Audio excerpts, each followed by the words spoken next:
স্থানীয় সবজির জন্য বিখ্যাত সামরকুনা বাজার।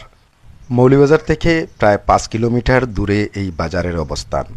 এখানকার স্থানীয় কৃষকরা তাদের উৎপাদিত সবজি নিয়ে আসেন এই বাজারে। প্রায় 40 বছর ধরে এই বাজারটি প্রতিষ্ঠিত হয় শ্যামরকুনা গ্রামে। প্রথমে ছোট্ট একটি মুদির দোকান দিয়েই শুরু করেন এই এলাকার একজন ব্যবসায়ী। এই ছোট্ট দোকান থেকে এখন বাজারে পরিণত হয়। প্রতিদিন বিকালে বসে এই বাজার। কৃষকের উৎপাদিত সবজি নিয়ে আসেন এই বাজারে। আমি বুঝি মালের দোকান করে লাগুন। এরপরে আস্তে আস্তে কি কইল? আর পরে আরো বই জাতর দোকান আমি দিছি, এবারে তো আর দোকান হয়েছে, একদারা হইয়া বড় বাজার হয়েছে।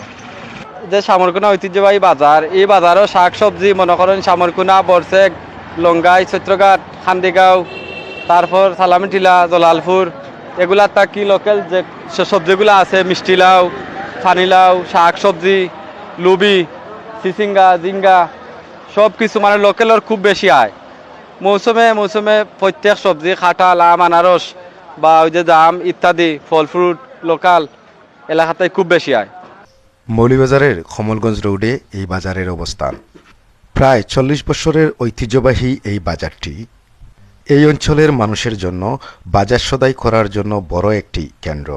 আশপাশের কয়েকটি গ্রামের মানুষের ব্যবসা প্রতিষ্ঠানও গড়ে উঠেছে এই বাজারে। অনেক দূর দূরান্ত থেকে সবজি কেনার জন্য ক্রেতারাও আসেন এখানে। এখানকার স্থানীয় কৃষকরাও তাদের উৎপাদিত সবজি নিয়ে বসে আছেন।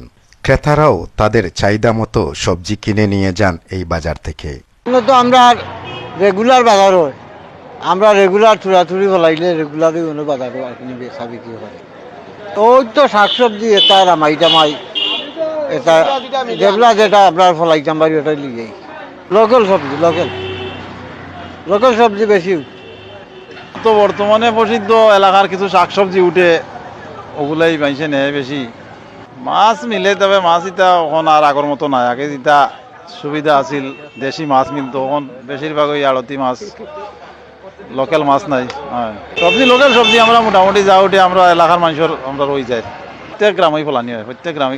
এখানে 4-5টা সামরকুনা, এই জলালপুর, বাঁশতলা, ছয়কুট, চৈত্রঘাট, হেপার, সামরকুনা, নোয়াগাঁও আর বর্ষিচূড়া।